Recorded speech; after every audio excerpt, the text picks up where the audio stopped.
warahmatullahi wabarakatuh. Selamat pagi. Pada kesempatan kali ini, saya akan menjelaskan mengenai pelaksanaan tindak ujaran. Sebelumnya, saya akan menjelaskan sedikit mengenai pemahaman ujaran. Pemahaman ujaran sendiri dibagi menjadi dua. Yang pertama ialah berhenti begitu ujaran dimengerti, di mana pendengar hanya berhenti pada titik memahami informasi ujaran yang diucapkan oleh penutur. Lalu informasi tersebut disimpan di dalam otak, dan apabila suatu saat informasi tersebut dibutuhkan, dapat dikeluarkan kembali dan dimanfaatkan. Yang kedua ialah dilanjutkan dengan melakukan suatu tindakan, di mana tidak hanya berhenti pada memahami informasi penutur, tetapi harus dilanjutkan dengan melakukan suatu tindakan tertentu. Langsung memasuki kepada materi, yaitu mengenai unsur ujaran. Unsur ujaran dibagi menjadi tiga. Yang pertama ialah tindak ujaran, yang kedua ialah muatan preposisi, dan yang ketiga ialah muatan tematik. Yang pertama, yaitu tindak ujaran. Menurut Search, tindak ujaran dibagi menjadi 5. Yang pertama ialah representatif. Representatif sendiri merupakan tindak ujaran yang berisi mengenai dunia dan bersifat kebenaran atau fakta.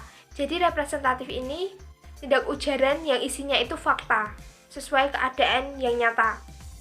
Yang kedua ialah direktif, yaitu tindak ujaran yang membuat atau mengharapkan pendengar melakukan apa yang diminta oleh penutur. Bisa berupa suruhan, larangan, maupun permintaan. Yang ketiga ialah komisif, yang merupakan lawan atau kebalikan dari direktif, di mana yang diharapkan untuk melaksanakan ujaran tersebut ialah penutur sendiri, dapat berupa janji, sumpah, ataupun tekad. Yang keempat ialah ekspresif, di mana penutur mengucapkan suatu ujaran yang menggambarkan psikologisnya, dapat berupa rasa terima kasih, selamat, permintaan maaf, atau umpatan.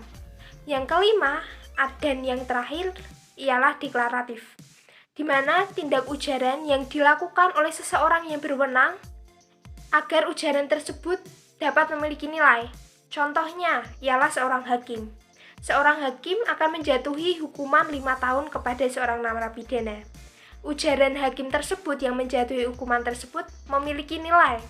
Tetapi apabila penjatuhan hukuman 5 tahun itu diucapkan oleh warga biasa, ujaran tersebut tidak akan memiliki nilai. Yang kedua dari unsur ujaran ialah muatan preposisi. Di dalam muatan preposisi ini, diharapkan pendengar dapat meramu satu preposisi dengan preposisi yang lainnya agar menjadi suatu pengertian. Muatan preposisi sendiri dibagi menjadi 2, yaitu ada argumentasi yang berisi mengenai subjek dan objek, dan yang ada predikasi yang berisi mengenai predikat. Yang ketiga dan yang terakhir dari unsur ujaran ialah muatan tematik. Di dalam muatan tematik sendiri terdapat 2 informasi atau 2 jenis informasi. Yang pertama ialah informasi lama, di mana informasi tersebut sudah diketahui atau dimengerti oleh pembicara maupun pendengar. Yang kedua ialah informasi baru, di mana dalam informasi ini belum diketahui oleh pendengar. Selanjutnya, dalam suatu pelaksanaan tindak ujaran ada yang namanya pelaksanaan tindak ujaran tak langsung, di mana apa yang dikatakan dan apa maksud dari perkataan tersebut itu bisa berbeda. Yang terakhir ialah prinsip kooperatif. Prinsip kooperatif merupakan prinsip atau landasan komunikasi atau landasan yang menyebabkan manusia itu saling berkomunikasi. Landasan ini disebut dengan maksim.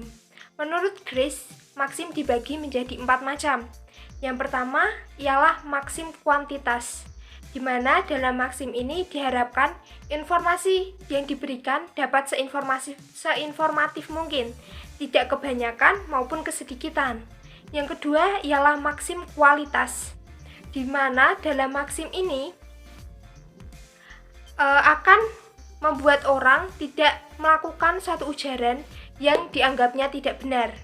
Yang ketiga ialah maksim hubungan, di mana dalam maksim ini suatu informasi atau ujaran diharapkan relevan dengan tujuan ujaran tersebut atau tujuan percakapan.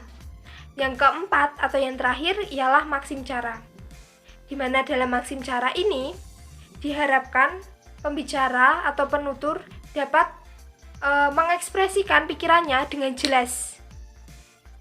Itu adalah pelaksanaan tindak ujaran yang dapat saya jelaskan kali ini. Terima kasih telah mendengar. Wassalamualaikum warahmatullahi wabarakatuh.